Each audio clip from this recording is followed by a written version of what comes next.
Hi.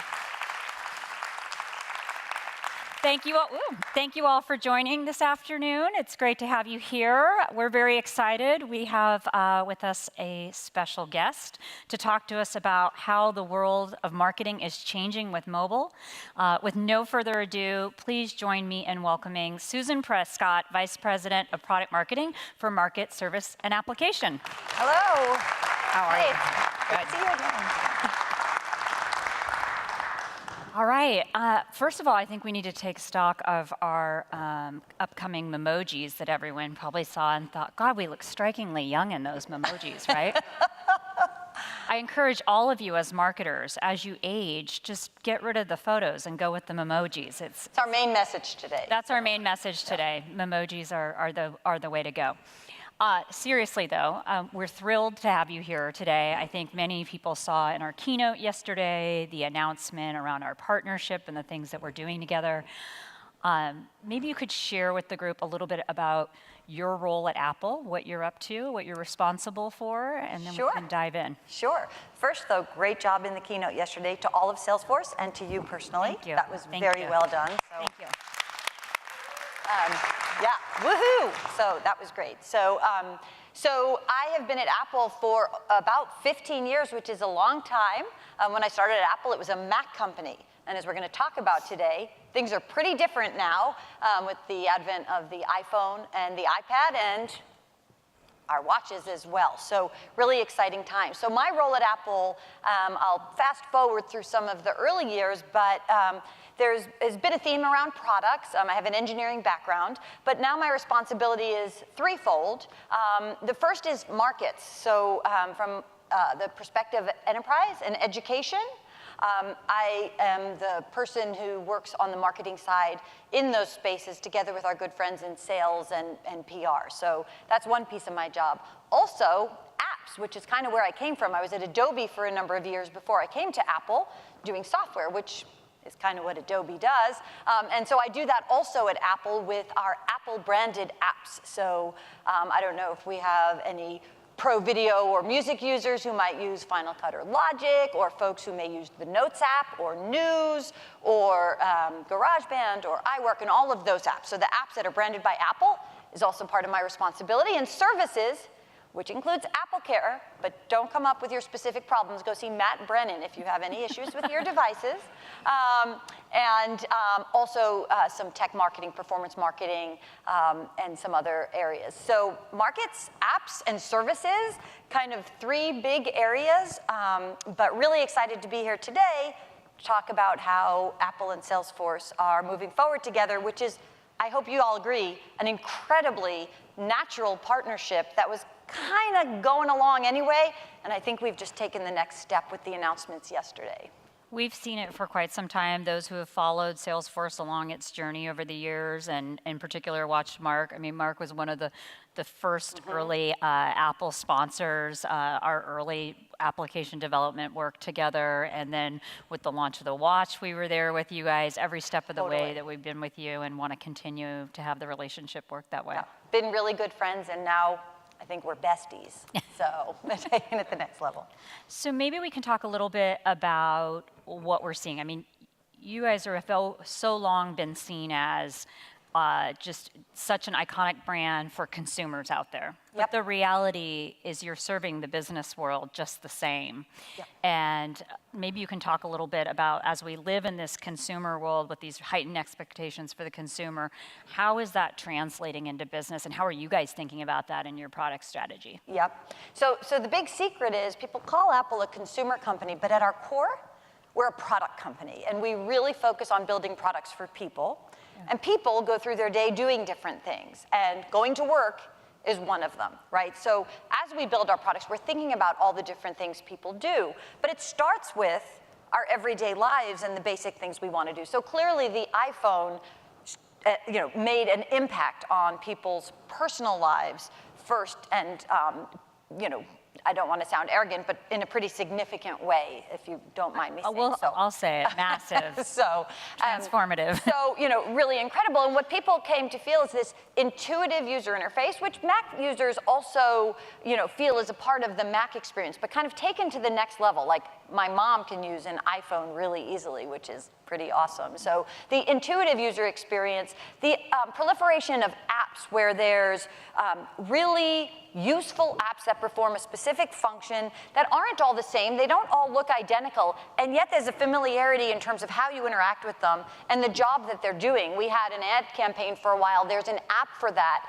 because we were really trying to convey the fact that, you know, it's not big monolithic pieces of software anymore. It was really about having problems chopped up into the things you're dealing with during your day and having a great way to deal with them. So from the consumer side, that was really exciting. But as we said, people don't just, you know, live personal lives, they're at work as well. So we spent some time really trying to make sure we understood what's the opportunity for mobile in the workplace. And as marketers, we know one of the opportunities is helping employees and companies bring that same intuitive, easy to use, familiar, yet value-driven experience to their customers. So from a marketing point of view, I hope you've found, and we've certainly found, it's one place where mobility can really make a difference.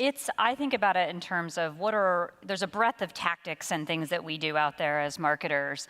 You know, everyone talks loosely about digital transformation, but what does that really mean for a marketer? And for us, it's like, how does that change storytelling? How does that change the way we show up at events? How does that show the way we show up and do email? And really taking stock of all of our end-to-end processes, marketing processes, the way we go to market across every marketing touch point. And it's gonna sound cliche, but are we really doing it mobile first? Are we really doing it mobile first, or is mobile an afterthought? And I think probably as we sit here in the midst of Dreamforce, it's probably the very best example out there at Salesforce of just the massive strides that we've made on mobile. I've been with the company 4.5 years. I can look and just see, and other enterprise software companies, and just see the massive shift that we've made. If I look across our marketing organization, we have Eventforce. Right from my phone. I didn't bring my laptop this week. I mean, awesome. While I use it as a marketing tagline, I am truly running my business from my phone. We have an Eventforce app built on our platform to be able to understand every single one of the sessions in terms of the session planning. How is that done? How do we optimize against what is really a Rubik's Cube of industries and products and target audiences segments? Budget Force, we build out all of this. As you can imagine, this is not an inexpensive event to run. Budget Force gives us right from our phone the ability for everything for me to make approvals on things all the way down to the wire, to have a full transparency and view on that. Every step of the way, we're leveraging that to the customer experience. So internally as an employee, I'm using it against all my marketing processes, but then also for all of you, hopefully all of you are using the Dreamforce app, which we continue to think about how can we innovate on that? What are the things that we can deliver to make it a more engaging experience? Gamifying the applications, putting in gaming elements in that, putting in voting, starting to get in things like crowdsourcing and votes on sessions, all of that to make this a more compelling experience right from your phone. And I love that. We love what you've done with Dreamforce in terms of embracing mobile first. The other opportunity from a marketing point of view with mobility and with the technologies, the information you have about customers in the cloud and the devices that we have in the hands of customers, is the ability to personalize it. So rather than a marketing world where it's just about driving awareness and trying to drive a generic action, you have the opportunity, and you talked a little bit about it yesterday in the Marriott example, and you look at the Ritz-Carlton, and from the moment you book your reservation, there are insights and information, privacy preserved, of course, that'll help you deliver an even better, more personal experience, understanding things about that user. And so I think from a marketing point of view, the power of combining the Salesforce cloud and all of the things that are, all of the insights and information that are there, together with the intuitive, familiar experience of the ubiquitous device that brings information to your fingertips all the time, it's so powerful. So this idea of having information when you need it, where you need it, on the device you have with you is powerful. As a consumer, obviously I have that when I walk in a store. I can have information right on my phone about items in the store Some of them have smart tagging, so I can see availability of the item in colors it comes in. But once the consumers have that kind of information, we have to be smart as marketers to help them take the next step and not just feed them with generic awareness tools. And I'm not getting choked up. It is a very powerful concept, but sorry about that. But we, as marketers, have the opportunity to leverage all of that into more personalized experiences that benefit the user and also can benefit businesses. And obviously, the idea of mobility isn't just that it's fun and easy, it's that it's creating value. Value for the consumer, value for the business, value for the customer. And it really creates that bridge between the online and the offline experience. When you look at it now, to your point, being able to, I always test myself within our own marketing. I look and say, take out your phone and look, what are the apps consumer apps that you have on your phone today? What are the capabilities and things and the way that you can engage and that you do engage with those apps? And then what is the folder on your phone of business apps? Mm-hmm. And do they hold up side by side to one another? And if they don't, that's a problem. And so I start to look at it and really challenge myself to say, okay, what are the things that I want to be able to do? For example, if I'm in a bind, things have changed. Like at Salesforce, we have our Tech Force. Tech Force is what a Genius bar in physical state is virtually.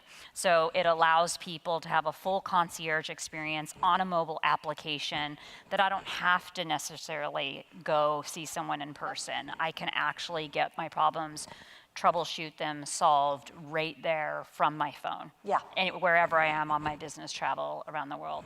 And really trying to bring that in marketing, but across all of our organization, everywhere, all the employee processes. Yep.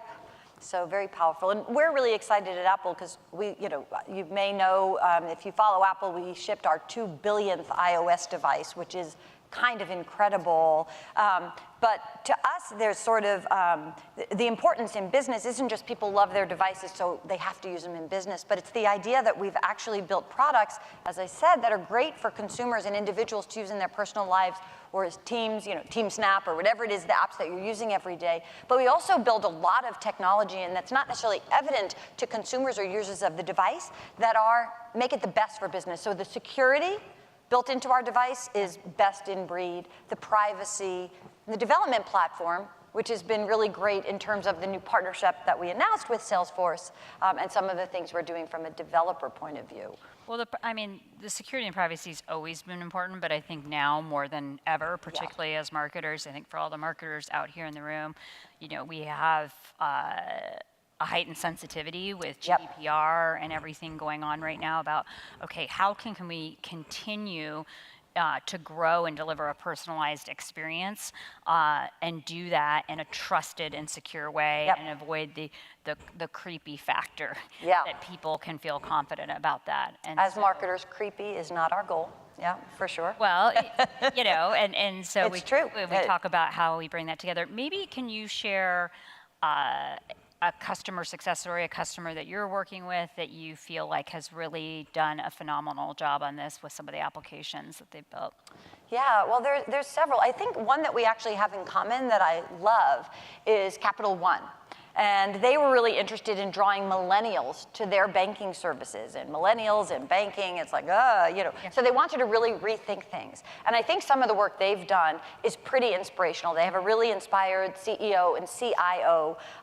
And what they've done with using both Salesforce platform as well as our iOS devices, I think is incredible. So they started with employees, and so there were two pieces to it. They cared a lot about how they market and engage with their customers, but they also cared about buying in the employees. So it's not that the employees were just sitting with the customer with an iPad between them saying, okay, what are we doing now? But that there was a more visceral sense of the value of how these devices could enhance their communications and their engagements.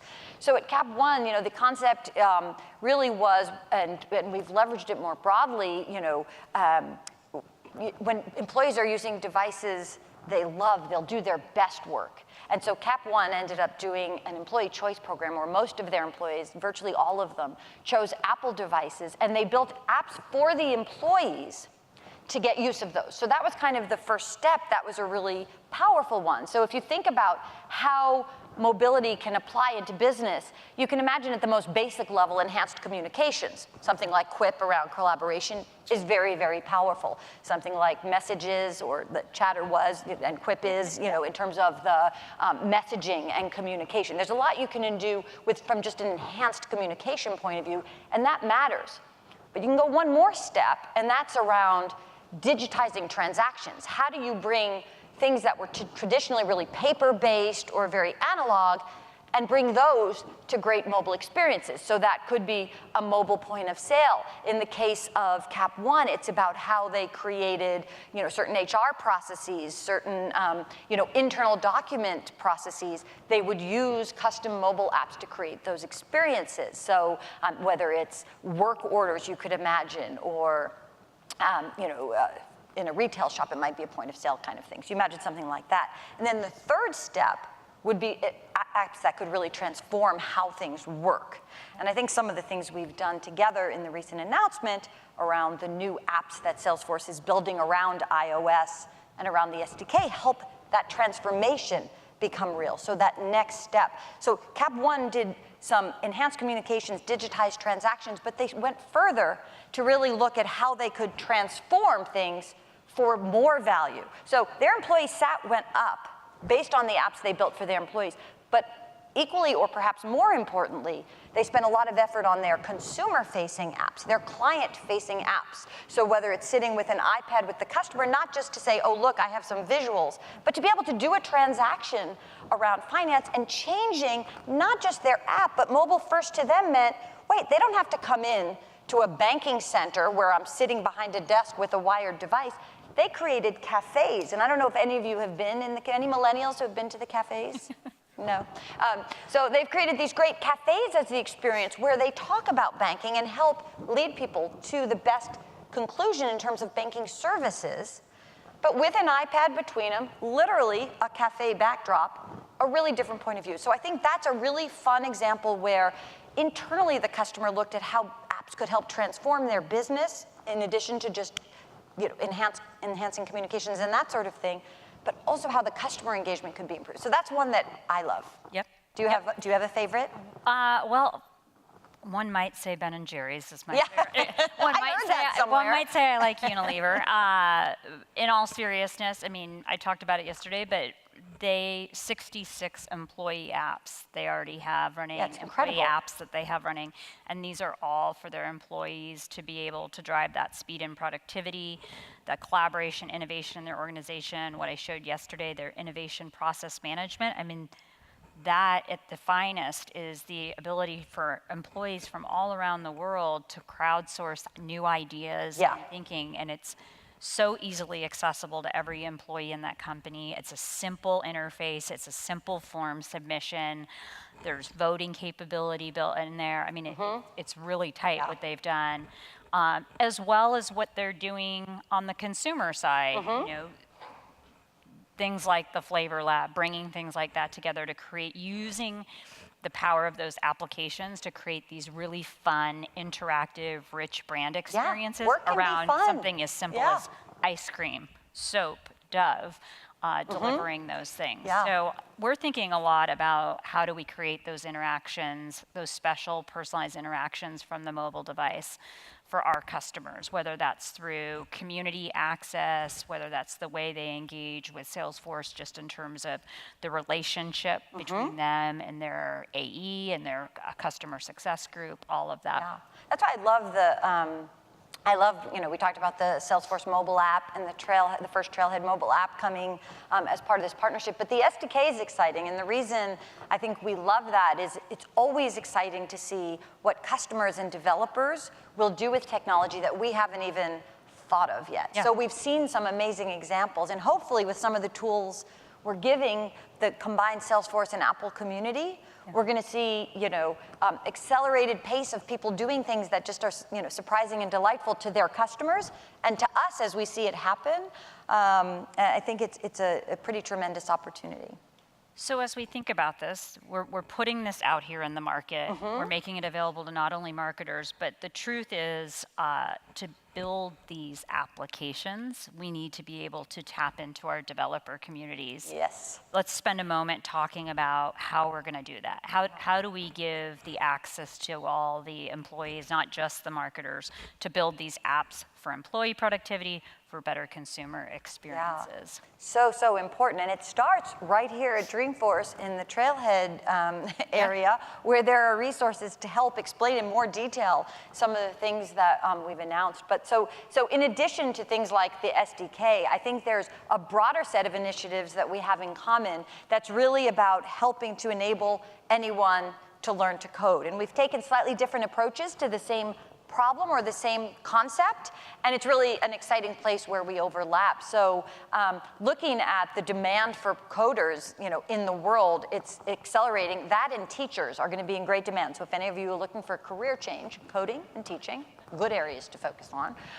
But from a coding point of view, this idea of helping, first of all, improve the diversity and representation in the coding community, super important. Why? Because ideas will come from people with different points of view that'll serve different kinds of users and customers.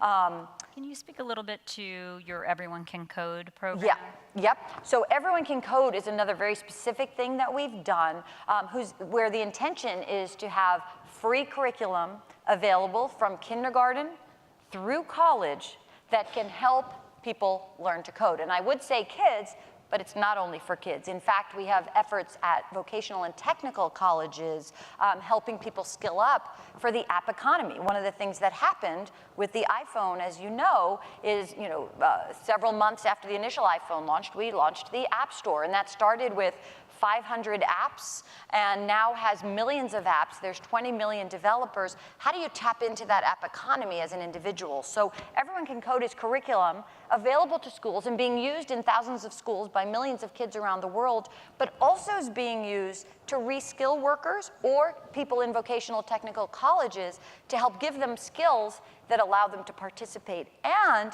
we've been working as well with businesses. For those of you who may run a business, you say, gee, I'd love to contribute to that idea of helping to empower more developers. What can I do? Well, the idea of mentoring and internships is really powerful. So we ran a pilot with the Everyone Can Code curriculum in Chicago, where we also worked with the mayor's office and the Office of Development there to come up with a set of businesses who were interested in participating, and they offered mentoring and internships to these students. So rather than just have a 2-year degree that says I did some coding, they had practical experience. They understood it was a career they wanted to pursue, and they had something on their resume moving forward. So Everyone Can Code is really about helping anybody unlock ideas, and it's also about skilling a workforce for the future.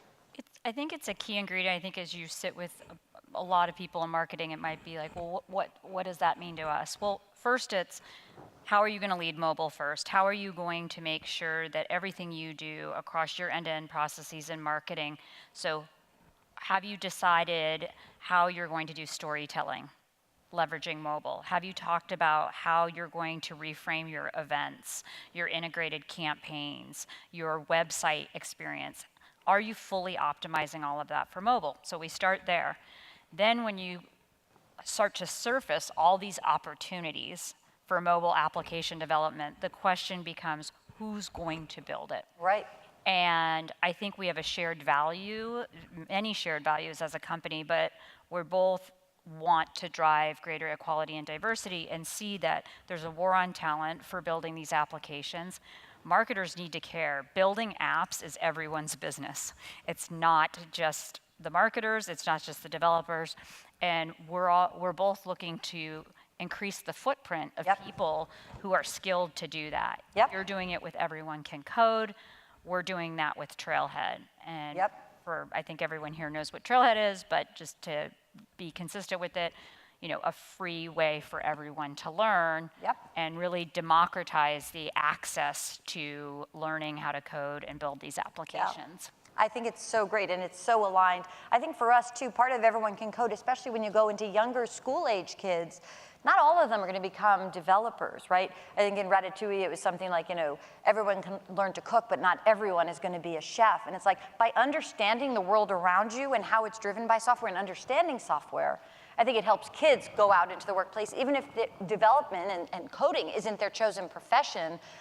We want them to be able to have ideas. The next Airbnb, the next Lyft, the next big idea could come from the next Salesforce, can come from somebody who just has a little bit of understanding of coding, but feels empowered to contribute ideas. And so certainly, creating coding capability is an important part of what we're doing. And from the younger kids' point of view, we're trying to loop everybody in to say, you're part of this, even if you're not the one writing the code. You might design it, you might have the idea, you might be a user. We were talking about, before we came out here earlier, and I think it's relevant to this, we realized we might be trying to recruit the same talent. So it was a slightly uncomfortable moment, but then we got past that. But in all seriousness, we were talking about the profile of what marketing talent needed to look like to be successful in today's world with these heightened consumer type expectations. Yeah. Do you want to talk a little bit, since we have marketers here, about how you're thinking about that? Sure. Yeah, I think, it started to crystallize for me in some ways when I was speaking with young people who asked me about careers in marketing, and they said, gee, what is your best advice? I'm getting my degree in marketing, and I had an internship in marketing. I said, well, I think if you want to work in tech, and if you want to work, for example, here in Silicon Valley, it's really important to have a passion for product. You don't want to just have marketing expertise that you bolt on top of the product. You want to understand to tell a great story, to really get behind what you're going to be communicating, what you're going to be pitching, or what you're going to be, advocating. You want to be able to get into the product aspect. So where we realized we had a lot of commonality was marketing skill sets are super valuable. And of course, if you're working in social, you want to have a set of skills around that. If you're doing interactive web, you want to have a great set of skills around that. If you're doing PR, you want a great set of skills around that. But you do it better if you have a foundation into the product, if you're not afraid of the product, if you embrace the product and you feel like you understand what's behind that product. And I think that was kind of our aha moment that, there's great talented people who do product and very talented people who do marketing, and I respect and value those, and people who do both those things on my team. But the real special talent, the thing I always look for where possible, is somebody who has that passion and a bit of insight on the product side in addition to the marketing skill set. I think the face in this world now, the face of what a marketer needs to look like is definitely changing. Clearly they have to be brown hair, about 5'4". Yeah, they have to have emojis. But seriously, I look at it right now, and sometimes we even say when we're looking and hiring, we'll say it's a purple unicorn. And we need to make it not be a purple unicorn. We need to make it that it's pervasive, that we are upskilling people, teaching people to understand the role of technology and marketing. And that doesn't mean everyone has to come from an engineer background. If they do, great. It's not necessary, but everyone, it should be from in the schools, which you guys are doing, from kindergarten through to college. It needs to be part of the equation. People, you're taught English, you're taught this, you're taught that, and really being able to understand the role of technology in doing successful marketing out there. And looking for that more and more. Does everyone come in with that? No. I know in hiring, it's like a three-legged stool for me, and that's a key leg to me of it is this person a quick learner, and are they interested in that and understanding the role of technology within it, and a quick study to get their head around that and then understand that? Because I think if you don't intrinsically care about that or understand that, you're going to stay at a pretty superficial level of marketing. You're not really going to tap into all the marketing tools that are available today, sort of modern, what I would say is modern marketing. Yeah. It's always been at Apple the challenge from the early days of having really powerful technology that's really simple to use and simple to tap into, but can take you really far. And so as a marketing person, you want to capture the simple part, but you also need to be able to understand how far it can go, sometimes by our design and many times by where users, creatively take it. And so understanding that, not just the speeds and feeds and being able to spit that back, but understanding what the product does and what it can do and the potential, and selling that. Absolutely. I want to ask you too a little bit, I was just, as we talked about, what are sort of the requirements here and what the shape and face of marketing changing during this time. With your background, you're an engineer by background. That's true. And you're a female executive in marketing, in tech. What is some of your guidance and advice to people who are either entering into the space or somewhere in their journey, in terms of being a female executive marketer in this space? We talked a little bit earlier. I think for any person at all, it's important to, in my mind, really follow your gut a little bit. And I often will tell younger people who want to talk with me, don't try to plot out your entire career while you're 19.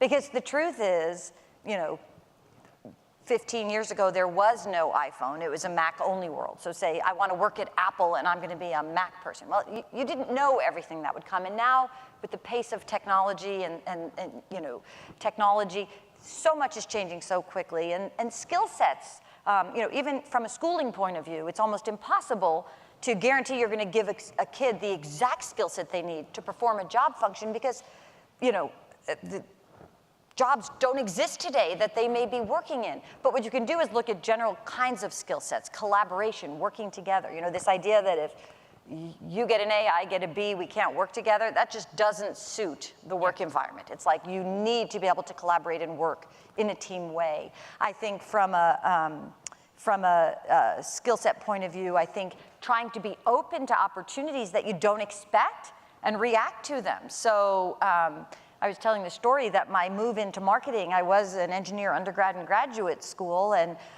did some work there, but decided I wanted to do something different. And I took advantage of an opportunity of an acquisition to sell myself at 24, not literally, to the CEO of a company we were acquiring. Said, if you teach me marketing, I'll help you integrate into this company. And that was certainly not on anybody's career development timeline, but I was much more successful on my marketing trajectory than I believe I ever would have been on my engineering trajectory, unfortunately, though it was a phenomenal knowledge base to have. So that idea of, follow your gut and look for opportunities and work with people you love on a mission you're passionate about, because that passion for the people you work with and the products you're working on will carry you forward in ways you may not understand right now to the next thing, because you've built a great network, because you've established a strong reputation.